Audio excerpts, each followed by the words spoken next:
मित्रों नमः संस्कृताय। आप जुड़ रहे हैं मिथिलेश हरदेनिया के साथ एक नई श्रृंखला में।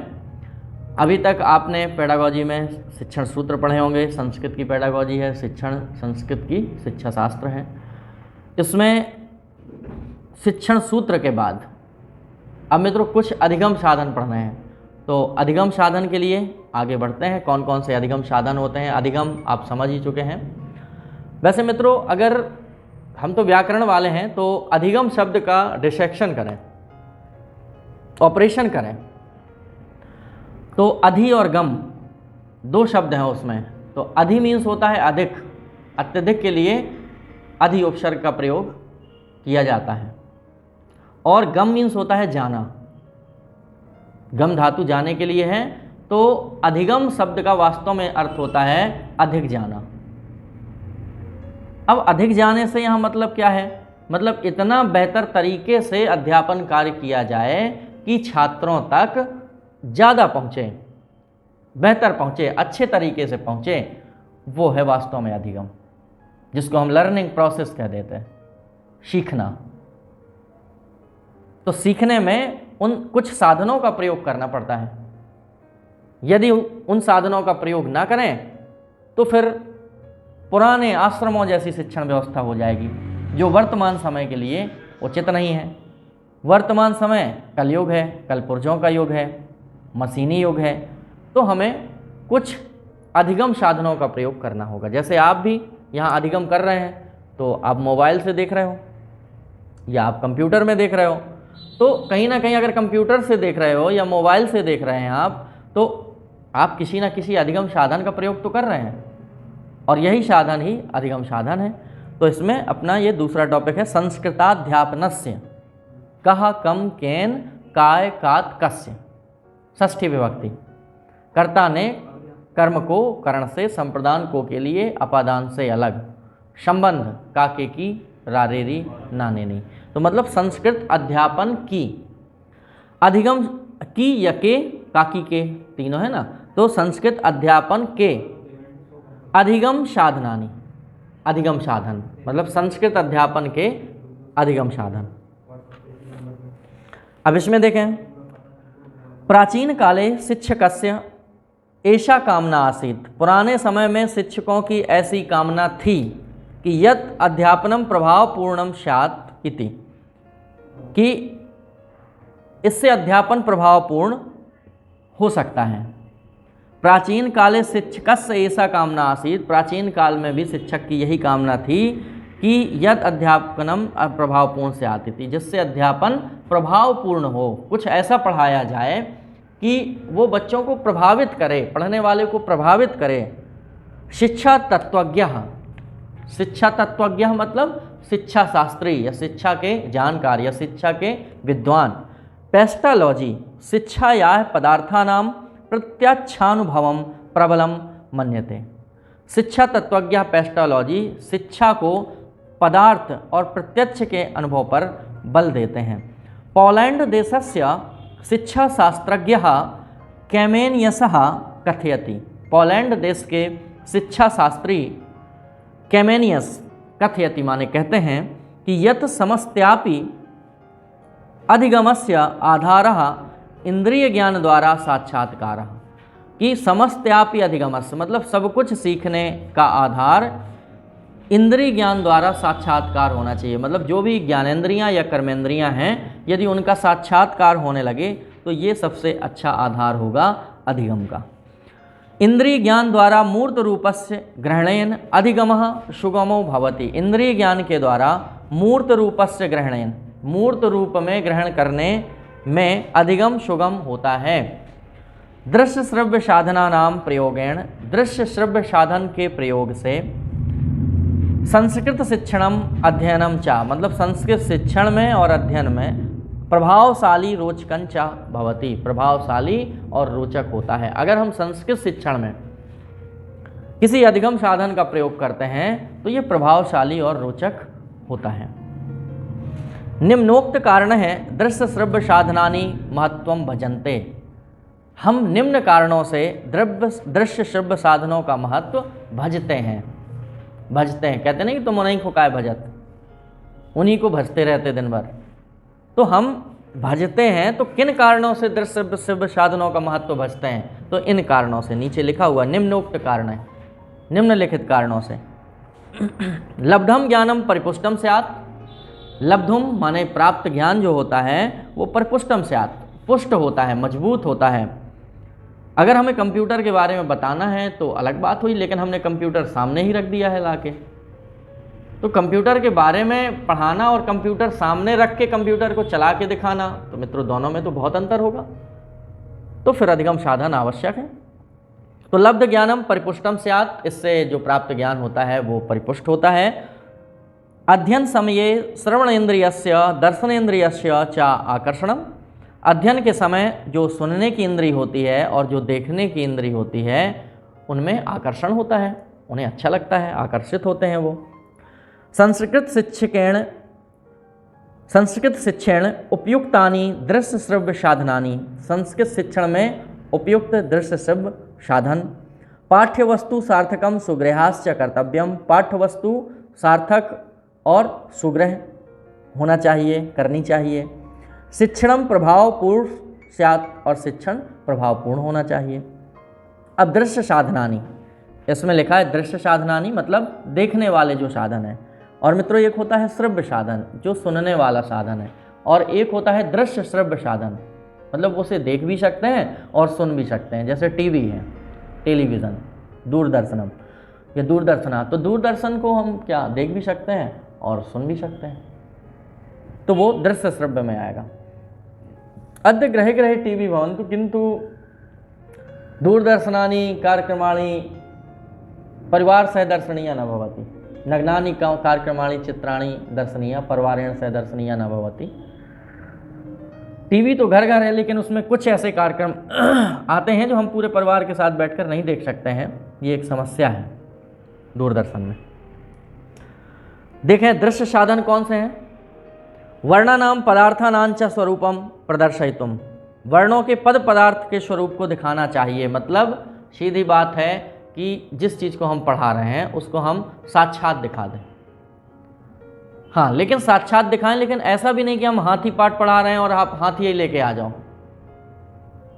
तो फिर उसका मॉडल, आदर्श या चित्र या मूर्ति रूप में आपको दिखाना होगा। हालांकि अच्छा होता है कि यदि, लेकिन आप हाथी ले आएंगे तो पूरा स्कूल बाहर आ जाएगा, हाथी क्लास में जा नहीं सकता। तो ऐसी सामग्री का प्रयोग भी नहीं करना है जिससे उथल पुथल मच जाए। तो ये देखिएगा, तो वर्णानाम पदार्थानां च स्वरूपम प्रदर्शयितुम। वर्णों के पदार्थ का स्वरूप प्रदर्शयितुम मतलब दिखाना चाहिए, दिखाते हैं। प्रयुक्तानि साधनानि, जो प्रयुक्त साधन होते हैं उसमें दृश्य साधनानि भवन्ति, उसमें दृश्य साधन होते हैं। मानचित्राणि श्यामपट्ट चित्राणि रेखा चित्राणि, उसमें मानचित्र होते हैं, श्यामपट्ट होते हैं और रेखा चित्र होते हैं। प्रतिकृतिया प्रदर्शनी, प्रतिकृति मतलब फोटोकॉपी की प्रदर्शनी इत्यादि दृश्य साधनानि सन्ति, ये सब दृश्य साधन है। श्रव्य साधन कौन से हैं? विभिन्नान ध्वनीन शब्दान, विभिन्न ध्वनि वाले शब्दों को श्रोतुम उपयुक्तानि साधनानि, सुनने में जो उपयुक्त हैं वो साधन होते हैं श्रव्य साधनानि। यथा जैसे रेडियो, ग्रामोफोन, टेप रिकॉर्डर इत्यादीन श्रव्य साधनानि सन्ति, इस प्रकार से ये श्रव्य साधन है। दृष्टुम श्रोतंचा मतलब देखने और सुनने में उपयुक्त जो साधन होते हैं वो दृश्य श्रव्य साधनानि भवन्ति, वो दृश्य श्रव्य साधन होते हैं। यथा दूरदर्शनम, नाटकम, चलचित्राणि इत्यादि। तो जो चलचित्र होते हैं कैमरा वगैरह में देखते हैं, और जो प्रोजेक्टर वगैरह होते हैं OHP, उससे वॉइस या इस तरह से, और दूरदर्शन और संगणक भी अब आ गया, उसमें भी अपन देख भी सकते हैं और सुन भी सकते हैं। तो ये सब दृश्य श्रव्य सामग्री है। मतलब जो अधिगम साधन होते हैं, अधिगम साधनों को 3 भागों में डिवाइड कर सकते हैं। त्रिषु भागेषु विभक्तुम शक्नोति, 3 भागों में विभक्त कर सकते हैं। उसमें प्रथम भाग है दृश्य, दूसरा भाग है श्रव्य और तीसरा है दृश्य श्रव्य। संस्कृत शिक्षण दृश्य श्रव्य साधना नाम प्रयोगः। अब इसमें ये लिखा है कि संस्कृत शिक्षण में दृश्य श्रव्य साधनों का प्रयोग। श्यामपट्ट पहली हेडिंग है, श्यामपट्ट। श्यामपट्ट मतलब आप समझते हो, श्याम मीन्स काला, पट्ट मीन्स बोर्ड, तो ब्लैक बोर्ड, ब्लैक बोर्ड को हम श्याम पट्ट बोलते हैं। अब चूंकि बोर्ड चाहे जैसा हो, सफ़ेद हो तो भी श्याम पट्ट चल रहा है, बल्कि ये वाइट पट्ट है, ये सफ़ेद पट्ट है, ये श्याम पट्ट नहीं है, ये सफ़ेद पट्ट है तो ये वाइट बोर्ड है, लेकिन ब्लैक बोर्ड ही कहते हैं। अब आगे देखें, श्याम पट्ट वर्ण दृष्टया, जो श्याम पट्ट है वर्ण की दृष्टि से मतलब रंगों की दृष्टि से, हरितः श्वेतः पीतः श्यामः इत्यादि भवन्ति, हरे भी होते हैं, सफ़ेद भी होते हैं, पीले भी होते हैं और काले भी होते हैं, आदि रंग के होते हैं। संस्कृत शिक्षणे अक्षर विन्यासस्य व्याख्या, पाठ्य विषयस्य स्पष्टीकरणम, कठिन शब्दानां व्याख्या, संधि विच्छेदः, समास विग्रह, व्याकरण नियमानां व्याख्या इत्यादीनां विषयाणां बोधनाय श्याम पट्टस्य सहाय्यम अनिवार्य भवति। मित्रों, हम श्याम पट्ट का उपयोग कहाँ करते हैं? तो संस्कृत शिक्षण में हम अक्षर विन्यास के लिए, पाठ्य विषय के लिए, पाठ्य विषय का स्पष्टीकरण के लिए, कठिन शब्दों की व्याख्या के लिए, संधि विच्छेद करने के लिए, समास विग्रह के लिए और व्याकरण के नियमों की व्याख्या आदि विषयों के बोध के लिए हम श्याम पट्ट की सहायता लेते हैं, या श्याम पट्ट सहायम अनिवार्य भवति, श्याम पट्ट की सहायता अनिवार्य होती है। चित्राणी, रेखा चित्राणी, मानचित्राणी चा, मतलब चित्र, रेखा चित्र और मानचित्र, श्याम पट्टे विरच्य, श्याम पट्टे विरच्य मतलब श्याम पट्ट में बहुत अच्छे से रच कर या बनाकर, अध्यापका शिक्षणम बलवत्तरम कर्तुम अर्हति, शिक्षण को अध्यापक बलवत्तरम कर्तुम अर्हति मतलब बलवत उसको बता सकता है, पूर्ण बल के साथ उसको समझा सकता है श्याम पट्ट में चित्र, रेखा चित्र आदि बनाकर। आगे देखें, अध्यापक लेखनम स्पष्टम शुद्धम सुंदरं च स्यात्, और इसमें अध्यापक का जो लेख है वो स्पष्ट, शुद्ध और सुंदर होता है। दूसरी हेडिंग है इसमें चित्राणी। चित्र क्या है मित्रों? संस्कृत भाषा शिक्षणम रोचकम सुग्राह्यम च विधातुम शिक्षकः वर्णयुतानाम आकर्षक चित्राणाम प्रयोगम कर्तुम शक्नोति। मतलब संस्कृत भाषा शिक्षण को रोचक और सुग्राह्य, रोचक मतलब रुचीला बनाने के लिए, और सुग्राह्य बहुत अच्छे से समझ में आए, सुग्रह बनाने के लिए। शिक्षक वर्णयुता नाम, मतलब मित्रों वर्ण मीन्स होता है रंग, तो वर्णयुता नाम मतलब रंगीन, वर्णयुता नाम का अर्थ होगा रंगीन, तो वर्णयुता नाम आकर्षक चित्राणाम प्रयोगम कर्तुम शक्नोति। जो शिक्षक है वो अच्छे अच्छे रंगीन चित्रों का उपयोग कर सकते हैं। चित्र माध्यमेन अमूर्त वस्तुनः व तस्य संकल्पना मूर्तिमान भवति। चित्र के माध्यम से अमूर्त वस्तु की भी हम अथवा उसकी संकल्पना मूर्तिमान होती है। मतलब जो अमूर्त वस्तु है या जो यहाँ नहीं ला सकते हैं, अगर उसका हमने चित्र प्रस्तुत कर दिया तो वो हमें मूर्त रूप ही दिखाई देने लगती है, ऐसा महसूस होता है जैसे सामने ही रखी है। गद्य पद्य शिक्षण समये, मित्रों गद्य पद्य शिक्षण समये कक्षायाः उपयुक्तं वातावरणं निर्मातुं प्राकृति दृश्यानां महापुरुषाणां ऐतिहासिक चित्राणां च प्रयोगः कर्तुं शक्यते। गद्य पद्य शिक्षण समये मतलब गद्य पद्य शिक्षण के समय, गद्य पद्य शिक्षण के समय में हम कक्षा में उपयुक्त वातावरण निर्माण के लिए प्राकृतिक दृश्यों का, महापुरुषों के ऐतिहासिक चित्रों का और ऐतिहासिक चित्रों का प्रयोग कर्तुम शक्यते मतलब कर सकते हैं। विशेषतः संस्कृत माध्यमेन अध्यापनीय कक्षायां चित्राणां प्रयोगः अति लाभदायको भवति। विशेषकर संस्कृत माध्यम से अध्यापनीय मतलब संस्कृत माध्यम से पढ़ाने के लिए कक्षायाम चित्राणां प्रयोग, कक्षा में चित्रों का प्रयोग अति लाभदायको भवति अत्यंत लाभदायक होता है। मित्रों अगली हेडिंग है मानचित्राणी। तो संस्कृत भाषा शिक्षण समये, संस्कृत भाषा शिक्षण के समय छात्रान् कस्यापि नगरस्य ऐतिहासिकी भौगोलिकी च स्थितिम अवबोधयितुं मानचित्रस्य। मानचित्र होता क्या है? संस्कृत शिक्षण समय में छात्र किसी भी नगर की ऐतिहासिक और भौगोलिक स्थिति का ज्ञान मानचित्र के द्वारा कर सकता है। प्रयोगः कर्तुं शक्यते, मानचित्र का प्रयोग करके कर सकता है। नालंदा, तक्षशिला, विक्रमशिलादि स्थित दर्शनार्थम और उस मानचित्र के माध्यम से वो नालंदा, तक्षशिला, विक्रमशिला आदि के दर्शन भी कर सकता है कि कहाँ पर है उपस्थिति स्थित है, कहाँ स्थित है ये। फिर है अगली हेडिंग रेखा चित्र। मित्रों, रेखा भी आकृतियम विलिख्य अपि, रेखाओं की आकृति को लिखकर मतलब रेखाएं खींचकर भी विषय वस्तु स्पष्टयितुं शक्यते, विषय को स्पष्ट किया जा सकता है।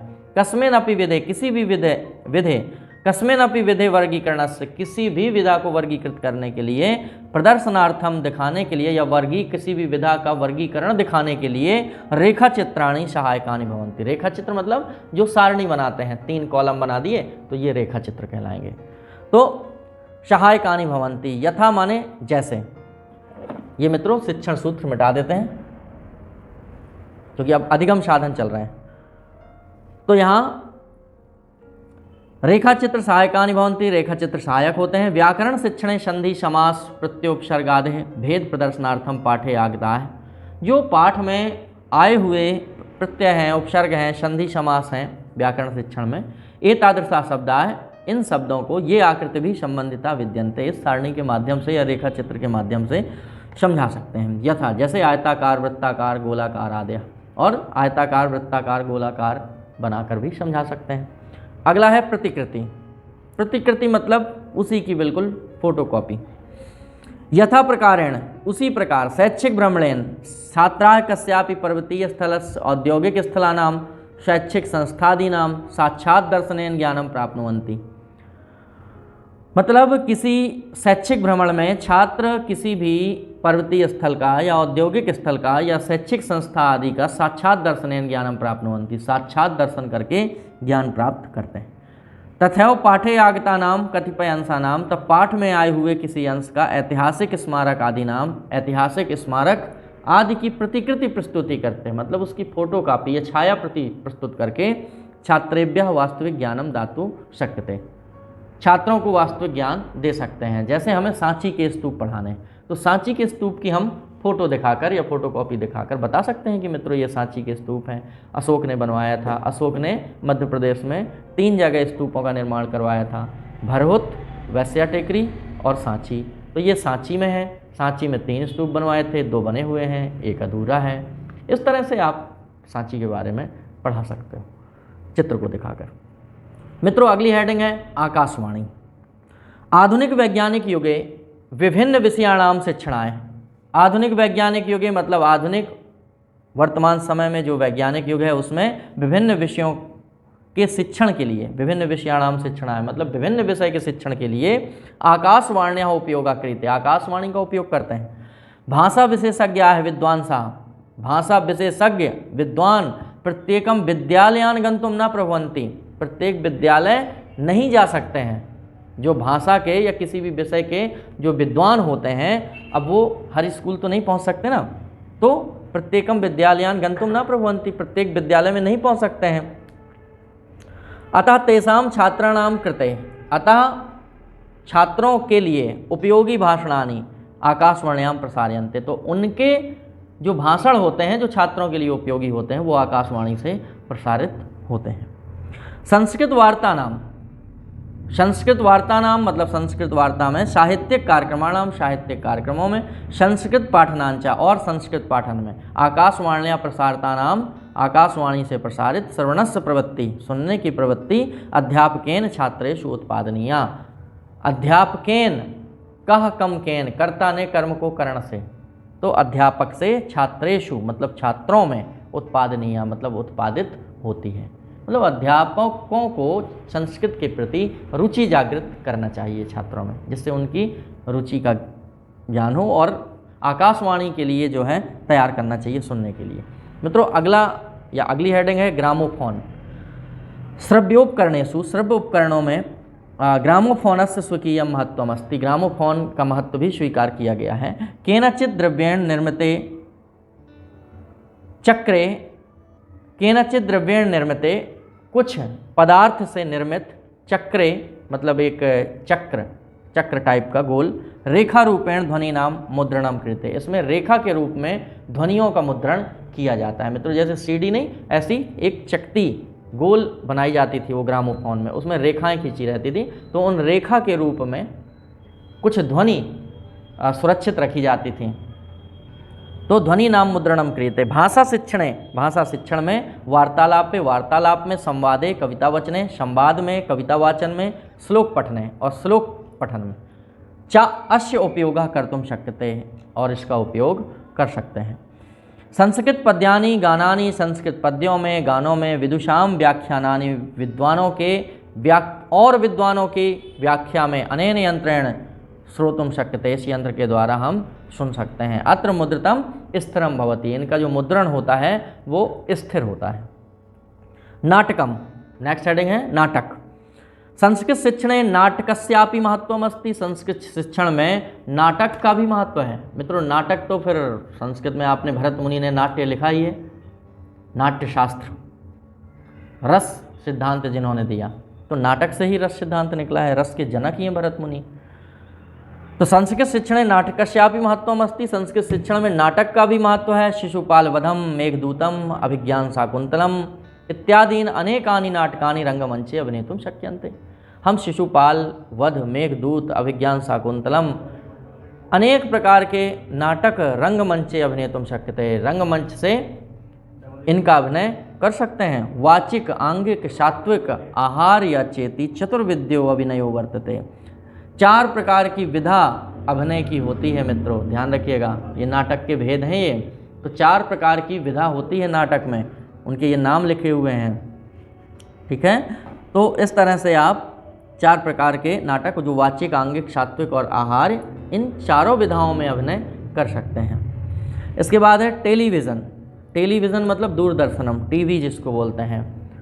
तो रेडियो यंत्र से विकसितम रूपम टेलीविजनम भवति, मतलब रेडियो यंत्र से ही टेलीविज़न का आविष्कार हुआ है। अस्मिन यंत्र शब्देन साकम, इसमें इस यंत्र में शब्देन साकम, मित्रों साकम मीन्स होता है साथ में, मतलब इस यंत्र में ध्वनि के साथ में या शब्दों के साथ में चित्रमपि दृष्टुम शक्यते, चित्र भी देख सकते हैं। एतत् अति उत्तमम दृश्य श्रव्य साधनम भवति, एतत् अति उत्तमम, ये अति उत्तम दृश्य श्रव्य साधन होते हैं। यदि उचिता है संस्कृत कार्यक्रमा है दूरदर्शनेन प्रसार्यन्ते तर्हि संस्कृत शिक्षणे अस्य उपयोगो भवति। यदि उचिता है संस्कृत कार्यक्रम दूरदर्शने प्रसार्यन्ति, यदि उचित कार्यक्रम दूरदर्शन में प्रसारित होते हैं, तर्हि माने होता है तो, होते हैं तो संस्कृत शिक्षणे अस्य, संस्कृत शिक्षण में इसका उपयोग होता है। मित्रों फिर है संगणक यंत्रम। संगणक मतलब कंप्यूटर, तो कंप्यूटर में क्या है, अयम संगणक युग इति प्रख्यापयन्ति विज्ञाः, विद्वान इसको कंप्यूटर का युग कह रहे हैं। अनेन एकेनैव यंत्रेण, इसमें एक ही यंत्र से पूर्वोक्तानाम सर्वेषां दृश्य श्रव्य उपकरणानाम कार्यम संपादयितुम शक्यते, इसमें एक ही यंत्र से सभी दृश्य श्रव्य का काम एक ही यंत्र से संपादित हो सकता है। अस्मिन प्रक्षेपक यंत्रस्य संयोजनेन, अस्मिन मतलब इसमें प्रक्षेपक यंत्र। अब मित्रों प्रक्षेपक यंत्र मतलब उपग्रह, जो ऊपर सैटेलाइट जिसको कहना चाहिए वो है प्रक्षेपक यंत्र। तो सैटेलाइट के माध्यम से प्रक्षेपक यंत्र से संयोजनेन, प्रक्षेपक यंत्र के द्वारा जुड़कर अपेक्षित सर्वकक्षायाम यवनिकायाम मतलब बृहद रूपेण प्रदर्शयितुम शक्यते, हम जो है इससे अपेक्षित सर्वकक्षायाम चाही गई सभी कक्षाओं का, प्रक्षेपक यंत्र से संयोजनेन प्रक्षेपक यंत्र के संयोग से, अपेक्षित मतलब चाही गई, सर्वकक्षायाम मतलब सभी कक्षाओं का, यवनिकायाम मतलब यवनिका मतलब वही सैटेलाइट जो उपग्रह है ऊपर, उपग्रह का बृहद रूपेण दर्शयितुम शक्यते, हम बृहद रूप से देख सकते हैं। संस्कृत भाषा शिक्षणाय, संस्कृत भाषा शिक्षण के लिए, संस्कृत शिक्षकाणाम संस्कृत शिक्षण के लिए, प्रशिक्षणाय और प्रशिक्षण के लिए निर्मिता है, निर्मित सांद्र मुद्रिका अत्र प्रयोक्तम शक्यन्ते, इसकी जो है सांद्र मुद्रिका में इसका प्रयोग कर सकते हैं। फिर है अगला मित्रों अंतर्जाल, अगली हेडिंग है इसमें अंतर्जाल। अंतर्जाल मतलब कहना चाहिए तो इंटरनेट, इंटर मतलब अंतर और जाल मतलब चटाई, नेट, नेट का है, नेट मतलब चटाई, तो अंतर्जाल मतलब इंटरनेट। सर्वत्र विषय प्राज्ञ समार्जितम, इसमें सभी विश्व के सभी विद्वान प्राज्ञ हैं, सभी विद्वान समार्जितम, सब जुड़े हुए हैं, सब समार्जित हैं इसमें। अति प्राचीनम पुराने से पुराना, अति नवीनम और नए से नया, वह सर्वविधम विज्ञानम, सभी प्रकार का विज्ञान, स्वप्रकोष्ठे, अपने कमरे में, स्वामी स्वयं के प्रकोष्ठे मतलब कोठे में, कमरे में, तो अपने ही कमरे में, उपविश्य माने बैठकर, अंतर्जाल द्वारा, इंटरनेट के द्वारा प्राप्तुम शक्यते, प्राप्त कर सकते हैं। हम इसमें सब कुछ अपने कमरे में बैठकर प्राप्त कर सकते हैं। आंग्ल भाषायाम इंटरनेट इत्यादि कथ्यते, ऐसे आंग्ल भाषा में मतलब अंग्रेजी में इंटरनेट भी कहते हैं। विश्वस्य विविध कोणेषु, विश्वस्य माने संसार के, विविध कोणेषु मतलब विभिन्न कोने में, स्थितेषु माने स्थित, ग्रंथालयेषु मतलब पुस्तकालय, विद्यमाना ग्रंथाय अंतर्जाल द्वारा प्राप्तुम शक्यते, मतलब विश्व के किसी भी कोने में स्थित हो ग्रंथालय, हम वहाँ से उस ग्रंथालय के जो है ग्रंथ को अंतर्जाल के द्वारा प्राप्त कर सकते हैं। संगणक यंत्रे मॉडेम इति घटकस्य दूरवाण्याश्च संयोजनेन अंतर्जालेषु विद्यमाना सर्वे अपि समाचारा प्राप्तुम कर्तुम शक्यते। संगणक यंत्र में एक मॉडेम नाम का घटक है, अगर उसको जोड़ दिया जाए दूरवाणी से, फोन से, तो अंतर्जालेषु विद्यमाना, अंतर्जाल के द्वारा, सर्वे अपि मतलब सभी प्रकार के भी, समाचारा प्राप्तुम शक्यते, हम सब प्रकार के समाचार भी जान सकते हैं। वैद्युत संप्रेषणम द्वारा विचार विनिमय लिखित रूपेण संभवती, और वैद्युत संप्रेषण मतलब कहना चाहिए मित्रों, तो ये कहलाएगा इलेक्ट्रॉनिक मेल, इलेक्ट्रॉनिक मतलब विद्युत, तो वैद्युत संप्रेषण मतलब ईमेल, ईमेल के द्वारा हम विचार विनिमय लिखित रूपेण संभवती, लिखित रूप में भी संभव है, हम जो है मेल या मैसेज कर सकते हैं बढ़िया ईमेल के द्वारा, ये संभव है। सिरपट्टिकाया, सिरस्पट्टिकाया, सिरस्पट्टिकाया मतलब हेडफोन मित्रों, हेडफोन, तो सिरस्पट्टिकाया ध्वनि श्रावकस्य, हेडफोन के द्वारा हम बढ़िया ध्वनि को सुन सकते हैं। च संयोजनेन परस्परम, और उसके संयोग से हम आवाज़ भी सुन सकते हैं, और परस्परम दर्शनम देख भी सकते हैं। संभाषणम शिक्षणं च सुसाधम अस्ति, यह संभाषण का और शिक्षण का बहुत अच्छा साधन है। अगली हेडिंग मित्रों भाषा प्रयोगशाला।